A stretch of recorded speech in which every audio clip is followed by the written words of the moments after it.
ଜୟଦେବରେ ଯେତେ କାମ ହେଉଛି, ଯେଉଁମାନେ କାମ କରୁଛନ୍ତି ଲାଭ ଆଶାରେ ସେଇ ଖୋର୍ଦ୍ଧାର ଡି ଗ୍ରେଡ୍ ସେ ପିଚୁ ସେମାନେ କିଣୁଛନ୍ତି।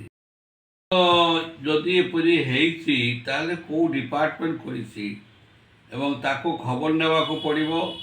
ଖବର ନେଲା ପରେ ସେ ତାର ଏଷ୍ଟିମେଟ୍ରେ କ'ଣ ରଖିଛନ୍ତି ଆଉ କେଉଁ ଗ୍ରେଡ଼୍ର ସେ ପିଚୁ ଆଣିଛନ୍ତି। ଏଠି 4ଟା ଗ୍ରେଡ଼୍ର ପିଚୁ ଅଛି, A grade, B grade, C grade, D grade. ଏଠି ଖୋର୍ଦ୍ଧାରେ ଗୋଟିଏ ପିଚୁ କମ୍ପାନୀ ସେଠି ଚାଲିଛି, ତାର ହେଉଛି ଡି ଗ୍ରେଡ଼୍। ତ ଡି ଗ୍ରେଡ଼୍ ଯଦି ପିଚୁ ଅଣାଯାଏ ସେଥିରେ କମିଶନ ପାଖାପାଖି 40% ସେଥିରେ ସେମାନେ ଯେଉଁମାନେ ଆଣିବେ ତାଙ୍କୁ ଦେବେ ପିଚୁ ଆଣିଲେ।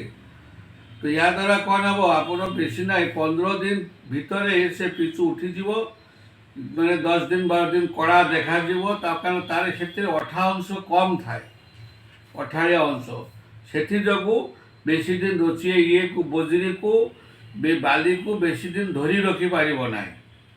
ତ ଆଜିକାଲି ଦେଖାଯାଉଛି ଜୟଦେବରେ ଯେତେ କାମ ହେଉଛି, ଯେଉଁମାନେ କାମ କରୁଛନ୍ତି ଲାଭ ଆଶାରେ ସେଇ ଖୋର୍ଦ୍ଧାର ଡି ଗ୍ରେଡ୍ ସେ ପିଚୁ ସେମାନେ କିଣୁଛନ୍ତି।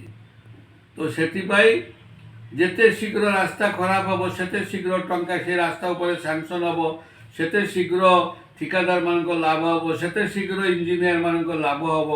ଏ ପ୍ରକାର ବର୍ତ୍ତମାନ ଚାଲିଛି ସବୁ ଜାଗାରେ। ତେଣୁ ମୁଁ ଦେଖିବି ସେ ରାସ୍ତାରେ କିଏ ଇଞ୍ଜିନିୟର କିଏ ଥିଲେ ଏବଂ କେବେ କାମ ଆରମ୍ଭ ହୋଇଥିଲା, କେତେ ଦିନ କାମ ଚାଲିଲା, ତାର ଏଷ୍ଟିମେଟ୍ କ'ଣ, ଏଷ୍ଟିମେଟ୍ରେ କ'ଣ ଥିଲା, କେଉଁଥିରୁ ଆଣିଲେ ସିଏ ଯେଉଁ ମାନେ ପିଚୁ ଆଣିଲେ ସବୁ ଦେଖିବାକୁ ପଡ଼ିବ।